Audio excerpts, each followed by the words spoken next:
Okay, प्रार्थना करते हैं। प्रभु हम धन्यवाद देते हैं आपके सम्मुख आते हैं परमेश्वर। रियली आप परमेश्वर प्रेमी परमेश्वर है।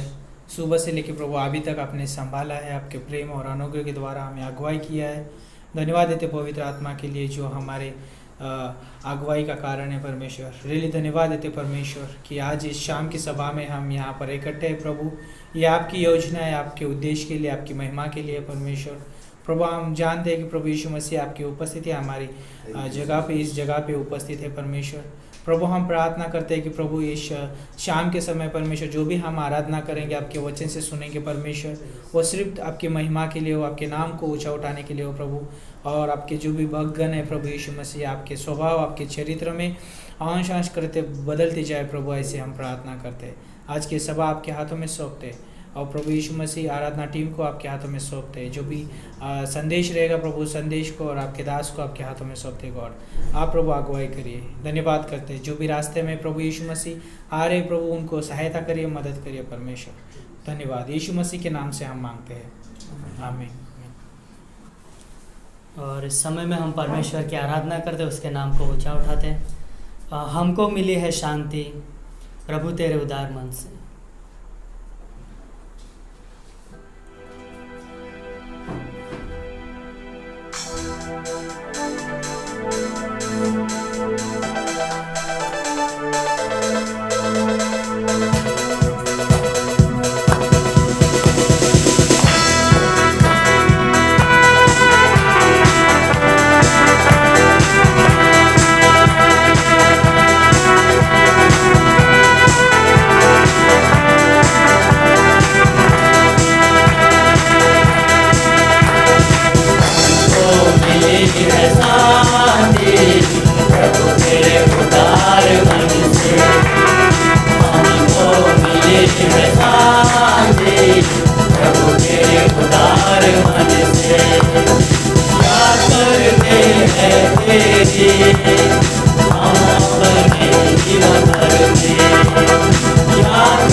धन्यवाद देते हमारे जीवित और महान परमेश्वर पिता, आप हमसे प्रेम करते हो और इसलिए आप अपनी भलाई हम पर दिखाते हो प्रभु। और धन्यवाद करते पिता परमेश्वर कि आपने हमें सच्ची शांति दी है प्रभु, और ऐसे शांति जो संसार हमें नहीं देता, लेकिन आपके स्वर्गीय शांति है जिसमें संतुष्टि है, आनंद है, और उसमें आपकी महिमा, आपकी बड़ाई है प्रभु। धन्यवाद करते महान परमेश्वर कि आप हमारे बीच में हो प्रभु, और आपकी वजह से आपका स्वर्ग हमारा घर बना है। धन्यवाद देते यीशु मसीह आपके उस क्रूस के बलिदान के लिए जो आपने हमारे पापों की क्षमा के लिए उसको क्रूस पर दिया था प्रभु, और इसलिए हम जानते हैं कि आप हमें लेने के लिए भी आने वाले हो। धन्यवाद हो आपके विश्वास योग्य वादों के लिए प्रभु। धन्यवाद देते यीशु मसीह, धन्यवाद करते।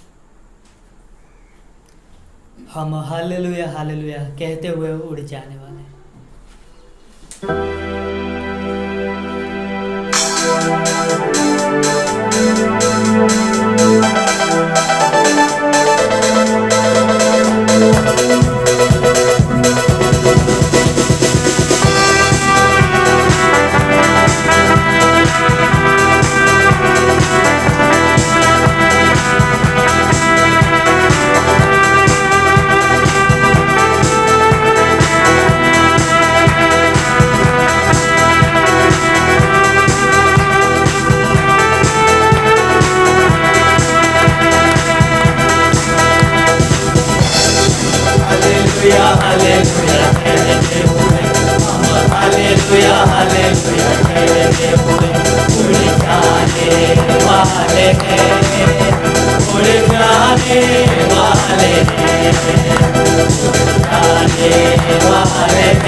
ले जाए तो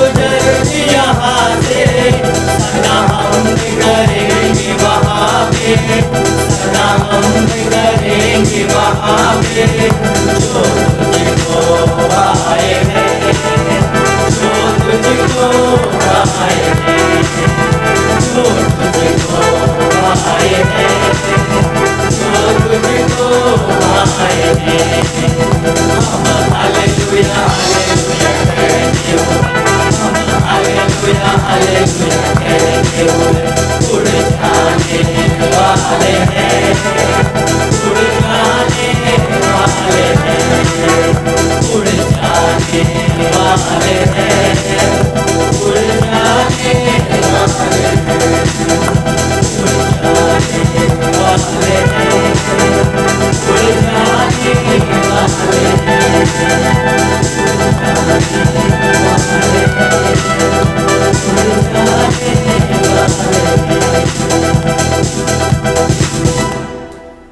धन्यवाद हो हमारे जीवित और महान परमेश्वर पिता, स्वर्गों के स्वर्ग में विराजमान दयालु अनुग्रहकारी प्रभु। हम आपके नाम को ऊंचा उठाते प्रभु, हम आपकी स्तुति महिमा बढ़ाई करते प्रभु, हम आपकी जय जयकार करते प्रभु। हम आपके नाम को हालेलुया के स्वर के साथ ऊंचा गाते प्रभु, क्योंकि आप सारे आदर और महिमा के योग्य प्रभु हो। धन्यवाद करते हैं पिता परमेश्वर आपके उस अनुग्रह के सिंहासन के लिए जिस पर आप विराजमान हो प्रभु, और धन्यवाद देते हैं कि वो अनुग्रह का सिंहासन सर्वदा के लिए बना रहता है प्रभु। और इसलिए हम आपकी उपस्थिति में आते हैं, इसलिए हम आपकी महिमा करते हैं। धन्यवाद करते हैं राजा परमेश्वर कि आप हमारे जीवन के सब कुछ हो प्रभु, आप हमारा भरोसा हो, आप हमारे जीवन का मकसद हो प्रभु, और आप हमें लेने के लिए फिर से वापस आने वाले हो। इसलिए हम आपकी महिमा करते प्रभु। धन्यवाद देते यीशु मसीह, धन्यवाद हो यीशु मसीह, धन्यवाद हो। योग्य केवल तू, योग्य केवल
आदर और महिमा हो तेरी, आदर और महिमा हो तेरी, आदर और महिमा हो तेरी प्रभु मेरे प्रभु यीशु। योग्य केवल तू, योग्य केवल तू, योग्य केवल तू ही प्रभु मेरे प्रभु यीशु। मेरे प्रभु यीशु, मेरे प्रभु यीशु।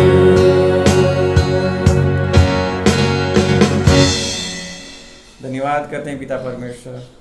सच में प्रभु आप योग्य के केवल हो पिता, आदर और महिमा के योग्य परमेश्वर, पवित्र परमेश्वर, महिमा के योग्य परमेश्वर।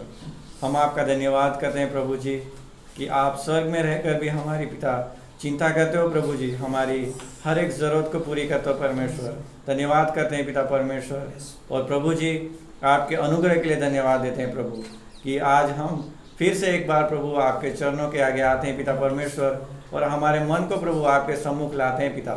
आज आपके वचन से प्रभु हमारे मन को भरना, ऐसे हम प्रार्थना करते हैं प्रभु जी। यहाँ उपस्थित हर एक के मन को प्रभु आप छूना और परमेश्वर आप व्यक्तिगत रीति से बात करना, ऐसे हम प्रार्थना करते हैं पिता परमेश्वर। आपसे सहायता और मदद मांगते हैं प्रभु। आने वाले संदेश को भी हम आपके हाथ में सौंपते हैं, दास को भी आपके हाथ में सौंपते हैं प्रभु। आप उनमें रहकर हमसे बात करना पिता परमेश्वर। और प्रभु हम धन्यवाद करते हैं कि आपकी उपस्थिति हमारे बीच में है पिता परमेश्वर। और प्रभु जी ये सभा एक आशीष का कारण बने, हमारी आत्मिक उन्नति का कारण बने प्रभु, ऐसे हम प्रार्थना करते हैं प्रभु। सहायता और मदद कीजिए। आगे की हर एक एक्टिविटीज़ आपके हाथ में सौंपते हैं। प्रार्थना उद्धार कर यीशु प्रभु के नाम से मांगते हैं, आमीन।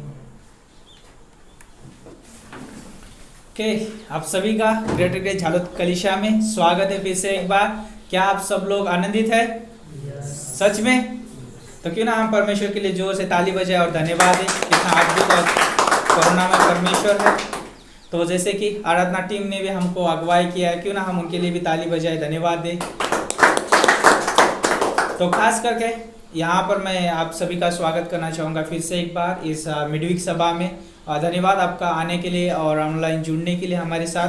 प्रभु आपको आशीष दे और रियली आप बढ़ते रहिए परमेश्वर के वचन में। प्रभु आपसे प्रेम करते हैं और वो चाहते हैं कि आप उनके स्वभाव में दिन प्रतिदिन बदलते जाए। कितना अद्भुत है एक विश्वासी के लिए, है ना।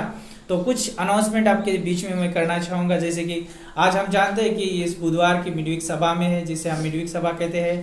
तो हर बुधवार शाम 6 बजे होता है, तो आप हमारे साथ जुड़ सकते हैं।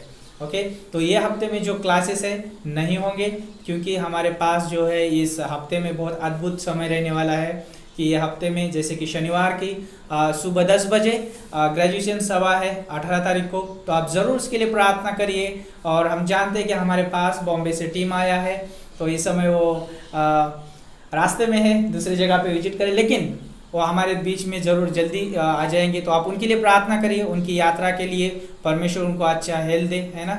और पास्टर बिनू के लिए जो भी उन्होंने संदेश तैयार किए हैं, प्रभु उनको इस्तेमाल करे, अभिषेक भरे संदेश रहे, उसके लिए आप ज़रूर प्रार्थना करिए। और ख़ास करके आप प्रार्थना करिए बाइबल कॉलेज स्टूडेंट के लिए। उन लोगों ने 1 साल का ग्रेजुएशन पूरा किया है, रियली उनके जीवन का अद्भुत समय है। तो आप ज़रूर उस सभा में आइए और प्रोत्साहन का कारण बने उनके लिए, और ज़रूर प्रार्थना में याद रखिए। तो फिर हम रविवार की शाम को यहाँ पर मिलने वाले हैं, अद्भुत समय रहेगा। ओके, और ये जो शनिवार को फैमिली विजिट नहीं रहेगा। ओके, याद रखें। तो प्रार्थना करते हैं इस समय। प्रभु यीशु मसीह, हम धन्यवाद देते हैं, सारी एक्टिविटीज़ को आपके हाथों में सौंपते हैं। प्रभु आपकी देह है, आपका कार्य, आपकी सेवा है, आपके लोग हैं परमेश्वर। जो भी आपकी योजना है, आपका उद्देश्य है, प्रभु इस कलीसिया के द्वारा आप पूरी करिए परमेश्वर। आपके दास को और टीम को, और प्रभु हर एक प्रभु आपके भक्तगणों को आपके हाथों में सौंपते गॉड। जो भी इस कलीसिया का विज़न लेके आगे चल रहे प्रभु, उन सभी को आप सामर्थ देना, बल देना, क्योंकि हम जानते प्रभु आपकी उपस्थिति हमारे साथ है, हमेशा सदैव आप हमारे साथ है प्रभु। धन्यवाद देते हैं, सारी एक्टिविटीज़ आपके हाथों में सौंपते हैं। प्रार्थना प्रभु यीशु मसीह के नाम से मांगते हैं, आमीन। ओके, अभी एक गीत होगा और उसके दौरान दान होगा और फिर बाद में मेन मैसेज होगा। ओके, बने रहिए।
यीशु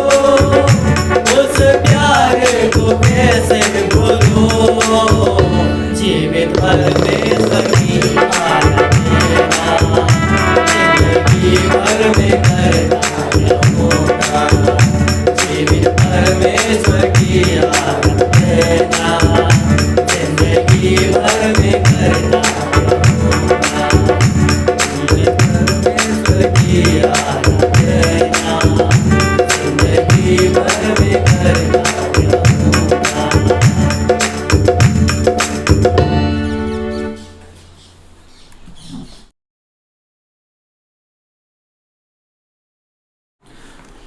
ओके, आप मेरे साथ वचन पढ़ने के लिए निकाल सकते हैं परमेश्वर का। भजन संहिता उसका 121 अध्याय। भजन संहिता 121 1 से लेके 8 पंक्ति पढ़ने वाले हैं हम।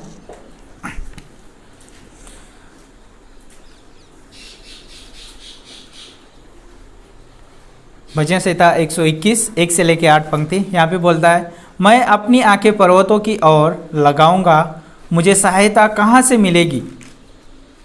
मुझे सहायता यहोवा की ओर से मिलती है, जो आकाश और पृथ्वी का करता है। वह तेरे पाँव को टलने न देगा,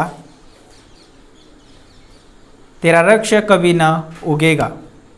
सुन, इज़राइल का रक्षक न उगेगा और न सोएगा। यहोवा तेरा रक्षक है, यहोवा तेरी दाहिनी और तेरी आड़ है। न तो दिन को धूप से और न रात को चांदनी से तेरी कुछ हानि होगी। यहोवा सारी विपत्ति से तेरी रक्षा करेगा, वह तेरे प्राण की रक्षा करेगा। यहोवा तेरे आने जाने में तेरी रक्षा अब से लेकर सदा तक करता रहेगा। और एक पंक्ति पढ़ते हैं, यूहन्ना की किताब उसका 16 अध्याय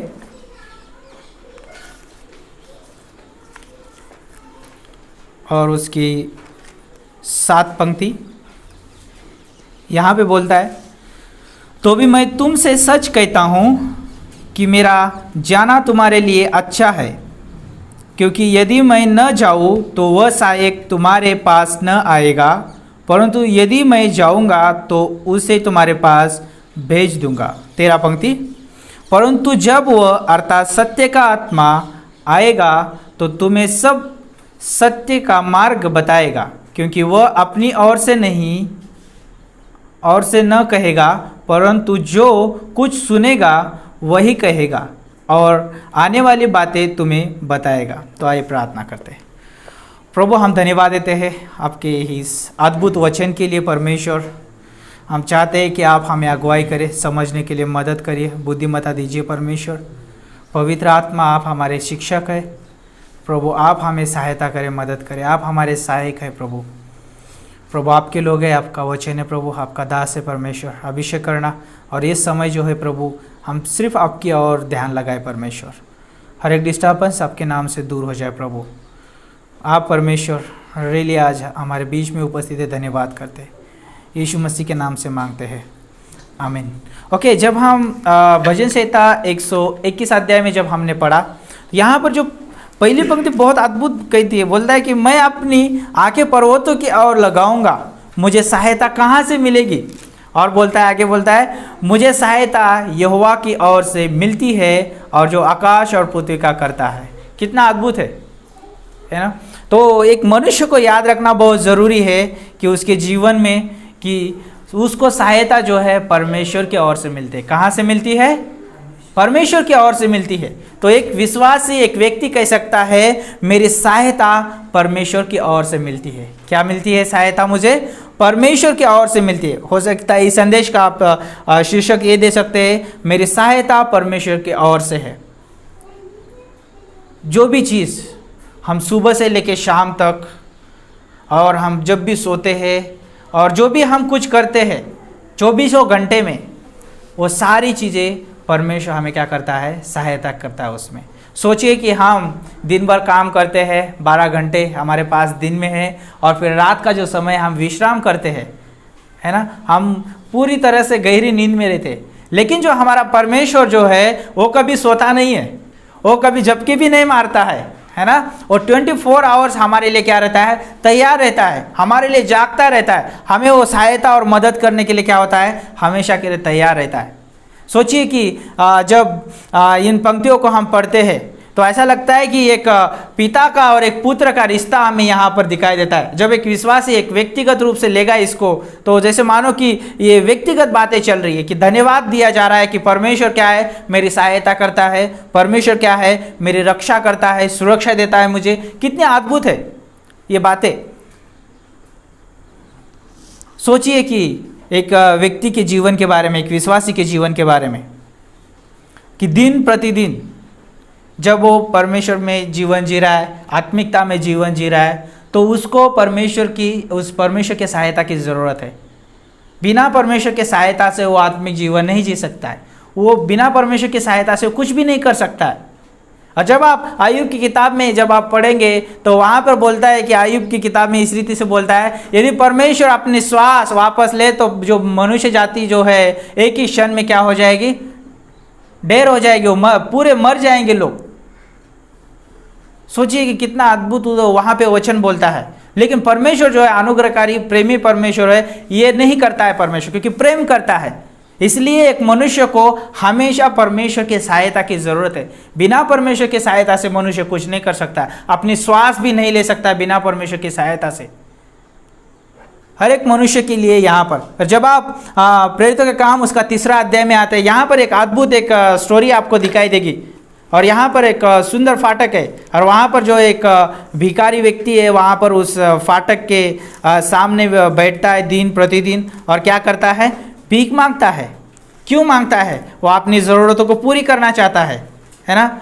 और आप तीसरा अध्याय और 2 पंक्ति से लेके आगे पढ़ेंगे। यहाँ पे बोलता है, और लोग एक जन्मे के लंगड़े को ला रहे थे, जिसको वे प्रतिदिन मंदिर के उस द्वार पर जो सुंदर कहलाता है बैठा देते थे, कि वह मंदिर में जाने वाले से भीख मांगे। जब उसने पतरस और यूहन्ना को मंदिर में जाते देखा तो उनसे भीख मांगी। पतरस यूहन्ना के साथ उस की और ध्यान से देखकर कहा, हमारी ओर देख। 5 पंक्ति में बोलता है, सो वह उनसे कुछ पाने की आशा रखते हुए उनकी ओर ताकने लगा। तब पतरस ने कहा, चांदी और सोना तो मेरे पास है नहीं, परंतु जो मेरे पास है वह तुझे देता हूँ। यीशु मसीह नासरी के नाम से चल फिर। और उसने उसका दाहिना हाथ पकड़ के उसे उठाया, और तुरंत उसके पाँव और टखनों में बल आ गया। तो सोचिए यहाँ पर जब आप इस पंक्तियों को पढ़ते हैं तो ये जो व्यक्ति जो है उसको सहायता की ज़रूरत है। उसको ज़रूरत है कि वो अपना पेट भरना चाहता है, हो सकता है उसके परिवार में जो भी सदस्य है उनकी सहायता करना चाहता है, उनकी मदद करना चाहता है। अभी वो जीवित व्यक्ति है तो उसको खाने पीने की ज़रूरत है तो लगती है ना। ऐसा नहीं कि वो लंगड़ा है तो उसको ज़रूरत नहीं खाने पीने की, उसको वस्त्र की ज़रूरत नहीं है या उसको अन्य ज़रूरतें नहीं है, ऐसा नहीं हो सकता है। लेकिन उसको भी ज़रूरत है, और वो अपनी ज़रूरतों को पूरा करने के लिए उस मंदिर के सामने बैठ के दिन प्रतिदिन क्या करता है, भीख मांगता है। लेकिन यहाँ पर जो है परमेश्वर के दास जो पतरस और यूहन्ना वहाँ पर पहुँचते हैं और उसकी तरफ वो ध्यान देकर देखते हैं कि उसको किसकी ज़रूरत है, परमेश्वर की ज़रूरत है। हर एक मनुष्य को जो इस दुनिया में जो व्यक्ति है उसको परमेश्वर की ज़रूरत है, परमेश्वर की सहायता की ज़रूरत है। आज आप इस दुनिया में देख सकते हैं कि बहुत सारे लोग हैं परमेश्वर को ढूंढ रहे। कोई मूर्ति में ढूंढता है, कोई पत्थरों में ढूंढ रहा है, कोई पेड़ पौधों में ढूंढ रहा है, कोई जानवरों में ढूंढ रहा है, कोई मनुष्य में परमेश्वर को ढूंढ रहा है। अलग अलग जगहों पे अलग अलग इसमें परमेश्वर को ढूंढ रहे। लेकिन बाइबल साफ साफ कहती है ना, परमेश्वर क्या है, आत्मा है। ओके, और परमेश्वर जो बाइबल ये भी कहती है, तुम सत्य को जानोगे और सत्य तुम्हें स्वतंत्र करेगा। और यीशु मसीह बोलता है, मार्ग सत्य और जीवन मैं ही हूँ। यदि हमें परमेश्वर को ढूंढना है या परमेश्वर से हमें मिलना है तो हमें यीशु मसीह की सहायता के द्वारा मिलना पड़ेगा। बिना यीशु मसीह के द्वारा हम परमेश्वर से मिल नहीं सकते हैं। क्यों? क्योंकि मनुष्य पापी होने के नाते पवित्र परमेश्वर से मिल नहीं सकता है, क्योंकि परमेश्वर पवित्र है और उसको मिलवाने के लिए किसी की सहायता की ज़रूरत है, और उसके लिए माध्यम यीशु मसीह बना। जब आप एदन की वाटिका में जब आते हैं, तीसरे अध्याय का 7 पंक्ति और 21 पंक्ति में जब देखते हैं, 7 पंक्ति में जो है आदम और हवा जो है दोनों नग्न हैं, और वो क्या कर रहे हैं? अभी परमेश्वर का आवाज़ सुनकर वो अभी डर रहे। वहाँ पर उन्होंने देखा अपनी और की कि हम नग्न हैं, और अभी उनको क्या आने लगी? लज्जा आने लगी। और फिर उन्होंने सोचा कि अभी क्या करना पड़ेगा? हमको वस्त्र ढूंढना पड़ेगा, और उन्होंने अंजीर के पत्तों को जोड़ जोड़ के अपने लिए क्या करने लगे? वस्त्र ढूंढने लगे, बनाने लगे। सोचिए, लेकिन परमेश्वर इतना अनुग्रहकारी, वो सहायता देने के लिए परमेश्वर उनके पास आया, और वो परमेश्वर प्रेम और अनुग्रह के साथ आया। और उसने, जब आप 21 पंक्ति पढ़ते हैं, वहाँ पर उसने मेमना घात करके उसको क्या किया? उसके चमड़े से उसको क्या किया? वस्त्र पहनाए। सोचिए कितना अद्भुत परमेश्वर है। मनुष्य जो है परमेश्वर के बिना कुछ नहीं कर सकता है, उसको हर दिन हर समय परमेश्वर की सहायता की ज़रूरत है। जब आप सोचिए कि जब मनुष्य को परमेश्वर ने बनाया, तो जब तक परमेश्वर ने अपनी श्वास उसके नथनों में नहीं फूकी, तब तक क्या था? वो मिट्टी था, एक पुतला था। जब परमेश्वर ने अपनी श्वास उसमें फूकी, तब उसमें जान आ गई और वो जीवित प्राणी बन गया। और सोचिए कि परमेश्वर की श्वास मनुष्य के अंदर रहती है, तो कैसे मनुष्य अपनी खुद की सहायता कर सकता है? उसको परमेश्वर की सहायता की ज़रूरत है। और जब हमने इधर भजन संहिता 121 में देखा, यहाँ पर 1 से लेकर 8 में, तो यहाँ पर बोलता है कि यहोवा क्या है? यहोवा परमेश्वर जो है, जो आकाश और पृथ्वी का जो करता है, उससे सहायता मिलेगी। और हमें ये याद रखना ज़रूरी है कि हमें जो भी सहायता मिलती है, किसी मनुष्य के ओर से नहीं, लेकिन मुझे परमेश्वर के ओर से सहायता मिलती है। सोचिए कि मनुष्य यदि सहायता भी करे, तो हो सकता है कि वो सहायता कुछ समय के लिए होगी, हो सकता है उस सहायता के पीछे कोई दूसरा उद्देश्य हो सकता है वो सहायता कुछ मेरे लिए हानि की भी हो सकती है, और हो सकता है कि वो सहायता मेरे लिए दुख का कारण भी हो सकती है आगे चल के। लेकिन जो परमेश्वर मेरे लिए सहायता करता है, उसमें कोई हानि नहीं है, उसमें कोई दुख नहीं होगा, उसमें कोई तकलीफ नहीं होगी। क्यों? क्योंकि उसकी जो सहायता जो है सिद्ध है। परमेश्वर जो करता है हमारे लिए सिद्ध चीज़ें करता है, क्योंकि वो परमेश्वर सिद्ध परमेश्वर है। कितना अद्भुत है। इसलिए जब भी मुझे सहायता की ज़रूरत है, तो मुझे परमेश्वर की ओर ताकना चाहिए। जब यिर्मयाह की किताब उसका 17 अध्याय पढ़ते हैं और जब 5 पंक्ति पढ़ते हैं, बोलता है कि वहाँ पर शापित वो पुरुष जो मनुष्य पे क्या करता है? भरोसा रखता है। लेकिन आप 6, 7वीं पंक्ति में आएंगे, वहाँ पे बोलता है धन्य वो पुरुष जो यहोवा पर क्या करता है? भरोसा रखता है। एक विश्वासी होने के नाते, एक मनुष्य होने के नाते, मुझे जीवित परमेश्वर के ऊपर आशा लगाना है, उस परमेश्वर के ऊपर आगे देखना है कि उससे मुझे क्या मिलेगी? सहायता मिलेगी। यहाँ पर ठीक है, कोई बात नहीं है कि वो प्रेरितों का काम उसके 3 अध्याय में वो व्यक्ति लंगड़ा है और उसकी जो भी वो दिनचर्या की उसकी भूख मिटाने के लिए वो मांग रहा है, वो अपनी ज़रूरतों को पूरी करना चाहता है, लेकिन उसको परमेश्वर की ओर देखना चाहिए था। और वो सहायता कौन करे वहाँ पर दिखाने के लिए? पतरस और यूहन्ना उसको सहायता कर रहे कि वो यीशु मसीह की ओर देखे। और जब उसको पतरस बोलता है कि हमारे पास सोना चांदी तो नहीं है, लेकिन हमारे पास एक चीज़ है, वो है यीशु मसीह। यीशु मसीह के नाम से उठ, है ना, चल फिर। और तुरंत उसके तखनों में, उनके पाँव में क्या आ गया? बल आ गया। तो एक विश्वासी होने के नाते मैं आपको यहाँ पे बताना चाहूँगा, हमारी जो सहायता है परमेश्वर की ओर से आती है, और हर एक मनुष्य को जो सहायता करने वाला परमेश्वर है। तो मुझे लोगों को झूठी सहायता नहीं करना है, लेकिन मुझे परमेश्वर की ओर लेके आना है उनको। परमेश्वर उनकी क्या करेगा? ज़रूरतों को पूरी करेगा, परमेश्वर उनकी सहायता करेगा। मैं हो सकता है कि उतनी मैं उनकी सहायता नहीं कर पाऊँगा, और जब भी मैं प्रोत्साहित करता हूँ या मैं प्रार्थना करता हूँ उनके लिए, या बाइबल से मार्गदर्शन करता हूँ, या वो अच्छा उदाहरण परमेश्वर का उनके सामने रखता हूँ, ये भी परमेश्वर की सहायता से ही होता है, परमेश्वर के अनुग्रह से, परमेश्वर के प्रेम से ही होता है। जो इसलिए पौलुस बोलता है मैं जो कुछ हूँ परमेश्वर के अनुग्रह से हूँ, है ना। बिना परमेश्वर के अनुग्रह से हम कुछ नहीं कर सकते। तो जब आज हम देखते हैं, आज मनुष्य के जीवन में, हर एक की जीवन में ज़रूरतें हैं, लेकिन हो सकता है कि किसी को पैसों की ज़रूरत हो सकती है, हो सकता है किसी को गाड़ी की ज़रूरत हो सकती है, हो सकता है किसी को अच्छे मकान की ज़रूरत हो सकती है, हो सकता है किसी को वस्त्र की ज़रूरत हो सकती है, हो सकता है किसी को खाने पीने की ज़रूरत हो सकती है, बहुत सारी ज़रूरतें हो सकती है मनुष्य होने के नाते। लेकिन जब आप सबोपदेश की किताब उसका 3 अध्याय 12 और 13 पंक्ति पढ़ेंगे, वहाँ पे बोलता है कि परमेश्वर ने भी एक मनुष्य के लिए परिश्रम करना भी एक क्या है, एक दान के रूप में दिया हुआ है। जो वो खाए पिए उसमें क्या, उसमें आनंद उठाए, ये क्या है, परिश्रम का आनंद उठाए, वो भी एक परमेश्वर का दान है। जब भी मनुष्य क्या करता है, अपनी ज़रूरतों को ढूंढता है, उसको ये याद रखना है कि मुझे ज़रूरतों को ढूंढना नहीं, लेकिन परमेश्वर को ढूंढना है, वो मेरी सहायता करेगा। और आज मनुष्य उन सारी चीज़ों में व्यस्त है, लेकिन सबसे ज़रूरत बड़ी क्या है पता है मनुष्य के जीवन की? तो मैं आपको लेके जाना चाहूँगा यूहन्ना का 1 अध्याय और उसकी 1 पंक्ति। तो यहाँ पे बोलता है परमेश्वर का वचन, आदि में वचन था और वचन परमेश्वर के साथ था और वचन परमेश्वर था, और यही आदि में परमेश्वर के साथ था। और 14 पंक्ति में बोलता है, और वचन देहधारी हुआ और अनुग्रह और सच्चाई से परिपूर्ण होकर हमारे बीच में डेरा किया, और हमने उसकी ऐसी महिमा देखी जैसे पिता के एकलौते की महिमा। कितना अद्भुत है। यहाँ पे जब हम देखते हैं कि सबसे बड़ी मनुष्य की जीवन की जरूरत है परमेश्वर, आज इस धरती पर मनुष्य ये नहीं बोल सकता है कि मुझे खाने पीने की जरूरत है, वो सारी चीजों की जरूरत है। परमेश्वर बोलता है, परमेश्वर वायदा करता है, 1 पत्रस 5:7 में बोलता है, सारी चिंता क्या करो, उस पे डाल दो क्योंकि तुम्हारा ध्यान है।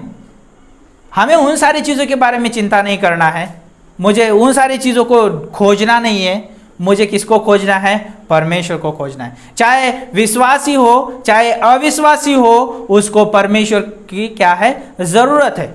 और बाइबल में जब आप पढ़ते हैं उत्पत्ति से लेकर प्रकाशित वाक्य तक, जो भी यहाँ पर किरदार पाए जाते हैं, जो लोग हैं वहाँ पर, सबको परमेश्वर की ज़रूरत थी।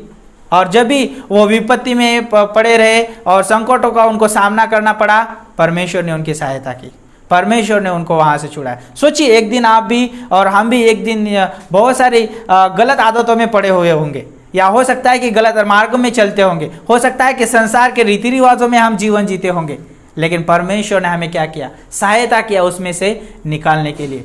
हमें सहायता किया कि उसके ऊपर विश्वास करने के लिए, हमें सहायता किया कि वो आनंद काल के जीवन में प्रवेश करने के लिए। कितना अद्भुत है परमेश्वर का उपाय। तो ये याद रखिए कि मनुष्य के जीवन की सबसे बड़ी ज़रूरत परमेश्वर है। तो मनुष्य दिन प्रतिदिन परमेश्वर को खोजे। और परमेश्वर को कैसे खोज सकता है एक व्यक्ति? वचन के द्वारा, परमेश्वर के वचन के द्वारा। परमेश्वर के वचन के बाहर कोई उसको खोज नहीं सकता है। तो मनुष्य के जीवन की जो सबसे बड़ी दूसरी ज़रूरत होगी वचन। जब आप मत्ती की किताब उसका 4:4 पढ़ते हैं तो वहाँ पे बोलता है, मनुष्य केवल रोटी से नहीं लेकिन परमेश्वर के मुख से निकलने वाले वचन से जीवित रहेगा। तो उसको जीवित रहने के लिए भोजन वस्तुओं की खोज करने की ज़रूरत नहीं है, परमेश्वर उसको खिलाएगा, परमेश्वर उसको ताज़ा बनाएगा। सोचिए, पेड़ पौधों को मेहनत नहीं करते हो, पक्षियों को देखो मेहनत नहीं करते हो।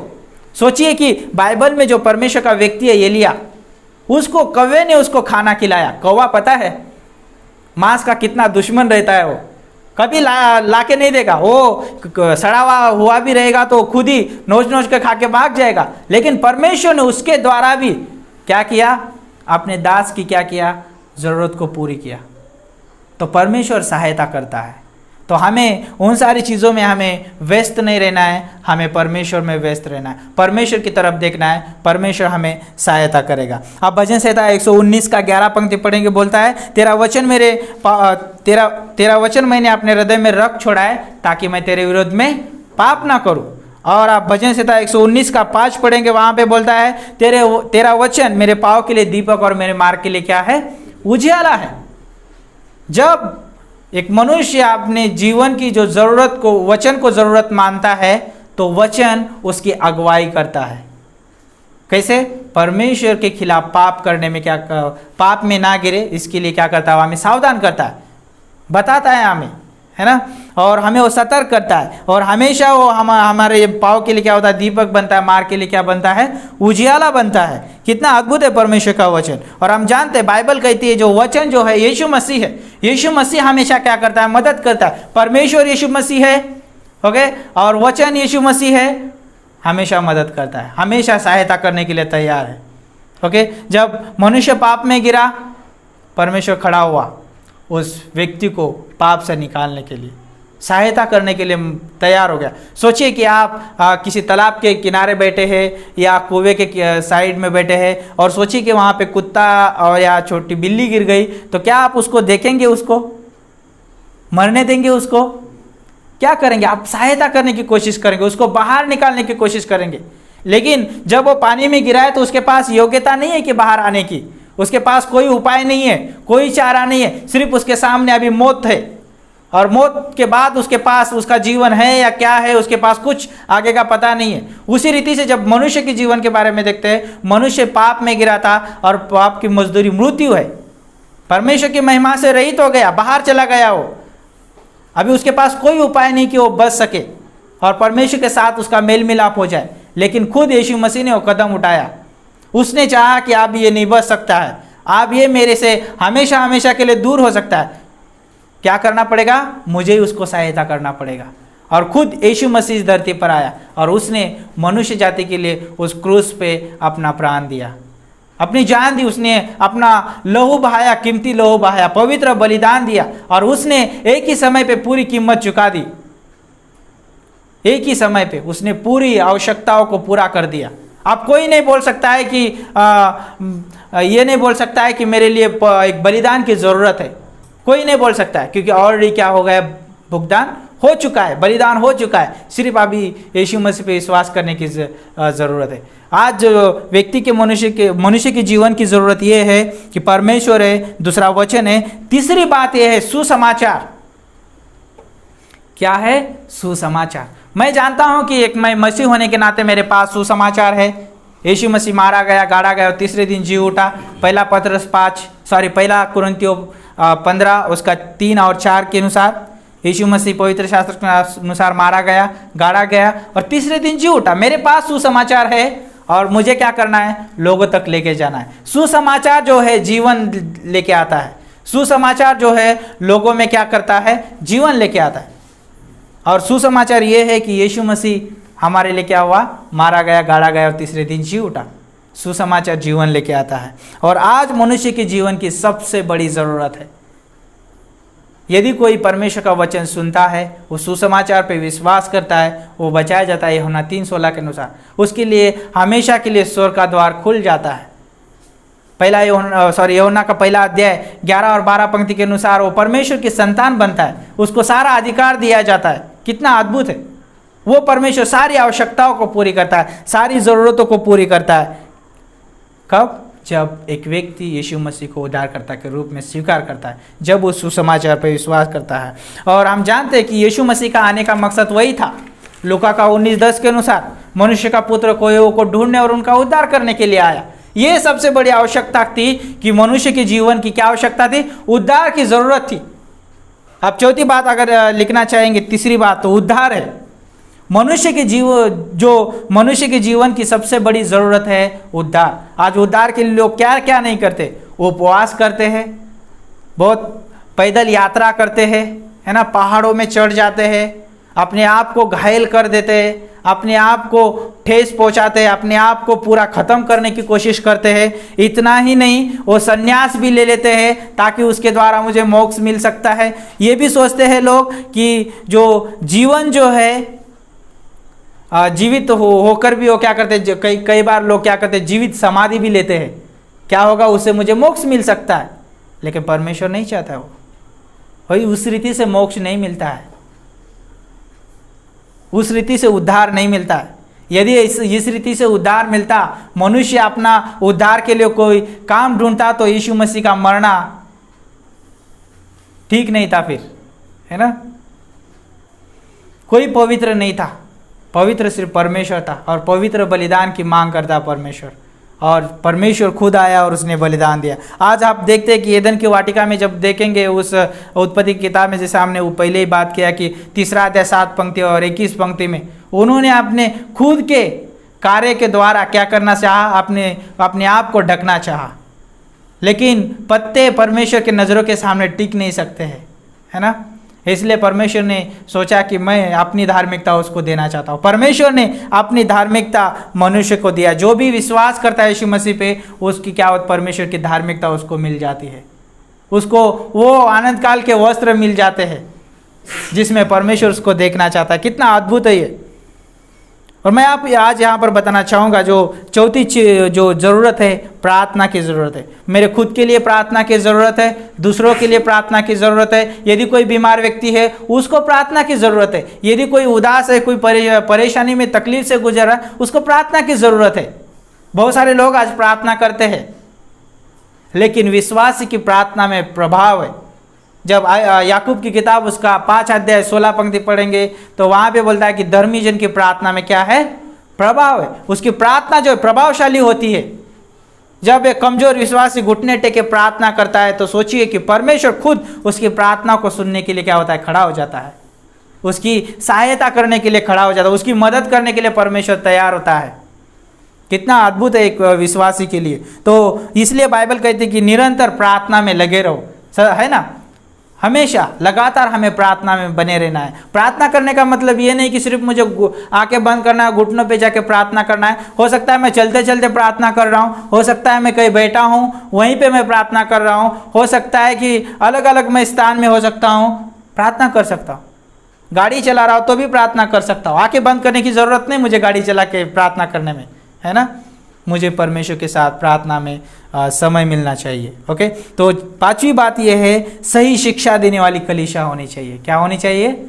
सही शिक्षा, सही सिद्धांत सिखाने वाली कलीसिया होनी। ओके, अच्छी बात है कि परमेश्वर मेरी ज़रूरत है, परमेश्वर पे मैंने विश्वास किया, कोई बात नहीं है। वचन मैं दिन प्रतिदिन पढ़ रहा हूँ, बहुत अच्छी बात है। मुझे विश्वास, मैंने इफिसियों का 2:8-9 के हिसाब से मैंने विश्वास के द्वारा मुझे अनुग्रह मिला है, उद्धार मिला है मुझे, कोई बात नहीं है। ओके, आप मैं प्रार्थना भी कर रहा हूँ, कोई बात नहीं है। लेकिन क्या मेरे पास सही शिक्षा सिखाने वाली कलीसिया है? ये मेरी ज़रूरत है। यदि मेरे पास गलत शिक्षा सिखाने वाली कलीसिया हो तो हो सकता है कि मैं परमेश्वर के स्वभाव को, चरित्र को सही रीति से नहीं जान ना पाऊँ। कई बार हो सकता है कि मैं उसके प्रेम और अनुग्रह को गहराई से ना जान पाऊँ। इसलिए मेरे पास सही शिक्षा सिखाने वाली कलीसिया होना बहुत ज़रूरी है। सही सिद्धांत सिखाने वाली, सही विश्वास करने वाली कलीसिया होना बहुत ज़रूरी है। जो सुसमाचार प्रचार करने वाली कलीसिया होना बहुत ज़रूरी है ना। खोए हुओं को ढूंढने वाली कलीसिया होना बहुत ज़रूरी है। कुछ चीज़ें मैं यहाँ पर बताना चाहूँगा। आज यीशु मसीह हर एक मनुष्य के जीवन के लिए खास ज़रूरत है। कैसे? यीशु मसीह चाहता है कि हर एक रिश्ते का मध्यस्थ बनना। जब यीशु मसीह पति पत्नी के बीच में उस रिश्ते में रहेगा तो उस पति पत्नी का रिश्ता अद्भुत रहेगा। ये हो सकता है माता पिता और बच्चों का रिश्ता होगा, उसमें यीशु मसीह केंद्रीय होना चाहिए। चाहे मित्रता का भी रिश्ता क्यों ना हो, कौन सा भी रिश्ता क्यों ना हो, उसमें यीशु मसीह मध्यस्थ होना चाहिए। ये सबसे बड़ी ज़रूरत है और ये ज़रूरत होना बहुत ज़रूरी है। और वो ज़रूरतों को सिर्फ परमेश्वर पूरी करता है। तो बहुत सारी ज़रूरतें हो सकती है, लेकिन बाइबल में कुछ मैं बताना चाहूँगा ज़्यादा समय ना बिताते हुए। तो आप मेरे साथ क्या बोलते हैं, इस किरदारों के ऊपर नज़र डाल सकते हैं। जैसे पहला किरदार हम देख सकते हैं कि मूसा के जीवन के बारे में। मूसा को जो है, जब इजराइल प्रजा को अगुवाई कर रहा है, परमेश्वर की सहायता की ज़रूरत थी और परमेश्वर ने उसकी सहायता की। 40 साल तक परमेश्वर ने उसकी सहायता की। जब इजराइल प्रजा को अगुवाई कर रहा है, परमेश्वर खुद उसके साथ उपस्थित होकर उनकी अगुवाई करता था। जब एक विश्वासी को, जब आप सेवा क्षेत्र में हो या जीवन जी रहे या चाहे कोई भी काम पे क्यों ना हो, आप वहाँ पे आप मांग सकते, परमेश्वर आप मुझे सहायता करिए, आप मुझे अगुवाई करिए, मदद करिए। जब परमेश्वर आपको अगुवाई करेगा, वहाँ पे परमेश्वर का चरित्र दिखाई देगा, वहाँ पे परमेश्वर का स्वभाव वहाँ पर दिखाई देगा, जब परमेश्वर अगुवाई करेगा तो। और इसलिए एक मनुष्य के जीवन की ज़रूरत है कि परमेश्वर की अगुवाई मांगे। दूसरा जो कैरेक्टर हम देख सकते हैं कि यूसुफ जो है पोतीफर के वहाँ पर है ना, कोई बात नहीं है, वो जो भी उसके पास जिम्मेदारी है वो सारी चीज़ें हैं, लेकिन उसको उसके पत्नी से क्या करना चाहिए था? सुरक्षा चाहिए थी। और परमेश्वर ने क्या किया? वहाँ पर उसको सुरक्षा दी, वहाँ से वो भागा। परमेश्वर ने उसको बुद्धिमत्ता दी, समझ दी, बहुत सारे दुख तकलीफ में से सामना करना पड़ा, लेकिन परमेश्वर ने उसको सुरक्षा दी। दाऊद के जीवन के बारे में देखेंगे। दाऊद जो है वो उसके पीछे उसके दुश्मन पड़े हुए हैं, परमेश्वर उसको प्रोत्साहित कर रहा है, परमेश्वर उसको सामर्थ्य दे रहा है, परमेश्वर उसको सहायता कर रहा है। कितना अच्छा है जब एक विश्वासी जब एक परेशानी में तकलीफ से गुजरता है तो परमेश्वर के पास आए, परमेश्वर उसको प्रोत्साहित करेगा, उसको सामर्थ्य देगा और वो उनकी सहायता करेगा, है ना। और फिर आगे हम देखते हैं नौमी और रूत के जीवन के बारे में देखते हैं। नौमी को जो है सहायता की ज़रूरत है। अभी उसके पास पति नहीं है, उसके पास कोई धन दौलत नहीं है, जो भी है वो गिरवी रखा हुआ है ना। उसके पास अभी कोई नहीं बचा हुआ है, उसके पुत्र भी बचे हुए नहीं है, लेकिन उसको सहायता की ज़रूरत है। और परमेश्वर रेली रूत के हृदय को जैसे मानो कि वो उसके प्रति वो तैयार करता है, उसके हृदय को बदल देता है उन नौमी के प्रति, है ना। और रूत उसके लिए तैयार होती है उसके साथ जाने के लिए, और परमेश्वर उनकी सारी सहायता पूरी करता है। छुड़ाने वाला भी वहाँ पर तैयार करता है, बोयाज के रूप में वहाँ पर छुड़ाने वाला तैयार करता है। और वो जो बोयाज जो है उनकी सारी ज़मीन जो है वो सारी चीज़ें वो क्या करता है, वो छुड़ा लेता है। परमेश्वर जो है सहायता करता है। परमेश्वर जो है हमारे जीवन का बोयाज है, वो हमारे लिए क्या करेगा, सहायता करेगा, वो उपाय करेगा, वो छुड़ाएगा हर एक स्थिति में, हर एक परेशानी से। सिर्फ हमें क्या करना है, उसको सौंप देना है। और वहाँ पर जो है नौमी और रूत ने वही किया, सौंप दिया और रेली परमेश्वर ने उनको वहाँ से छुड़ाया। राजा सुलेमान के बारे में आप याद रखिए। राजा सुलेमान इज़राइल प्रजा का न्याय करने के लिए राजा के रूप में वो परमेश्वर को बुद्धिमत्ता मांगता है, सहायता मांगता है। परमेश्वर उसको बुद्धिमत्ता ही देता है, धन दौलत भी देता है, और उसके जैसा कोई राजा नहीं बना बाद में। कितना अच्छा है जब हम परमेश्वर की सहायता मांगते हैं, परमेश्वर हमारी सहायता करता है। और बहुत सारे उदाहरण आप याद रख सकते हैं, जैसे कि 3 इब्रानी पुरुष है, उनके जीवन के बारे में भी परमेश्वर ने उनकी सहायता की, मदद की। जब आप सामरी स्त्री के बारे में देखते हैं कि यूहन्ना की किताब उसका 4 अध्याय में, वो प्रेम के तलाश में है। उसने 5 पति कर चुके, 6वें के साथ रहे, वो भी उसका पति नहीं है, उसे प्रेम में संतुष्टि नहीं है। लेकिन जब यीशु मसीह उसको मिलता है, सच्चा प्रेम वहाँ पर मिलता है। जब वो यीशु मसीह उसको मिलता है, वो संतुष्ट हो जाती है और वो सोचती है कि जो मुझे चाहिए था वो मिल गया। यीशु मसीह जो है सहायता करता है सच्चे प्रेम को ढूंढने के लिए, और सच्चा प्रेम परमेश्वर का सच्चा प्रेम है, उसमें कोई शर्त नहीं है ना, बिना शर्त वाला आगापे प्रेम है। और उसके द्वारा मनुष्य क्या हो सकता है, संतुष्ट हो सकता है ना। और फिर 38 साल का बीमार व्यक्ति है, उसको भी सहायता की ज़रूरत है। कोई उसको पानी में छोड़ने के लिए तैयार नहीं है, लेकिन यीशु मसीह जाके उसको क्या करता है, सहायता करता है। और सोचिए कि जब आप प्रेरितों के काम उसका 3 अध्याय में जब आते हैं, वहाँ पर उस लंगड़े भिखारी को भी सहायता की ज़रूरत थी, लेकिन वहाँ पे उन्होंने सहायता कैसे की, यीशु मसीह को दे के उन्होंने सहायता की। यदि आप किसी को सहायता करना चाहते हैं, यीशु मसीह को दो, है ना। यीशु मसीह का वचन दो, यीशु मसीह का सुसमाचार दो, उद्धार का संदेश उनको दो, वो उनको सही सहायता करेगा। परमेश्वर को दो, वही सहायता करेगा। जब आप 1 कुरिन्थियों 13 अध्याय पढ़ेंगे, वहाँ पर प्रेम के बारे में लिखा है, प्रेम के बारे में। और मुझे प्रेम चाहिए तो सच्चा प्रेम परमेश्वर से मिलता है। वो सच्चा प्रेम दे दो, आगापे प्रेम दे दो, वो बदलाव लेके आएगा, बदलाव की मांग नहीं करेगा वो, है ना। तो आज मैं आपको यही प्रोत्साहित करना चाहूँगा कि आज जो है मुझे सहायता जो है परमेश्वर की ओर से मिलती है। तो यदि मैं किसी को सहायता करना चाहता हूँ, तो मैं उन लोगों को परमेश्वर देना चाहता हूँ, उन लोगों को वचन दे के मैं सहायता करना चाहूँगा, उन लोगों को परमेश्वर का उद्धार का संदेश दे के मैं सहायता करना चाहूँगा। और ये उनके जीवन की सबसे बड़ी ज़रूरत है, और वो उस ज़रूरतों के द्वारा आशीषित होंगे और संतुष्ट हो जाएंगे। ओके, तो आइए प्रार्थना करते। प्रभु, हम धन्यवाद देते हैं इस अद्भुत संदेश के लिए परमेश्वर। आज मनुष्य के जीवन की ज़रूरत आप हो परमेश्वर।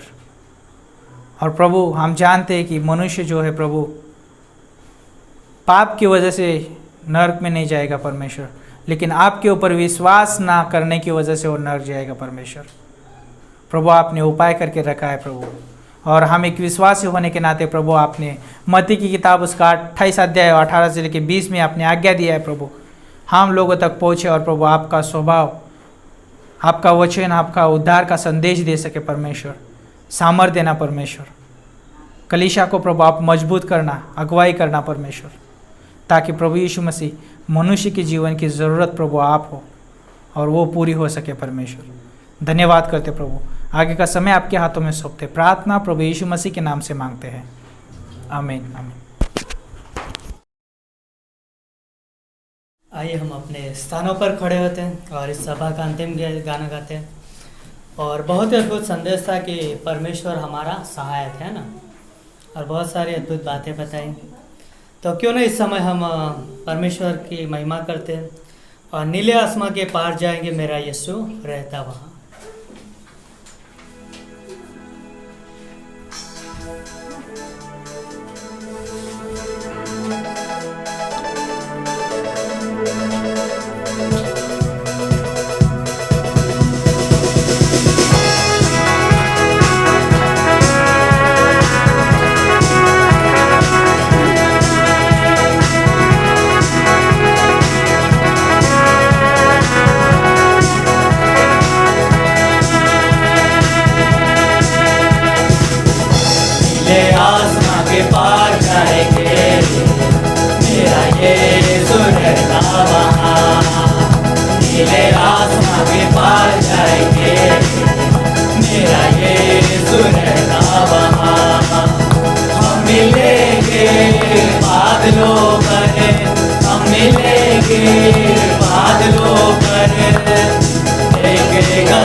आइए हम इस परमेश्वर की अद्भुत संगति के लिए फिर से एक बार परमेश्वर के नाम को ऊंचा उठाते हैं।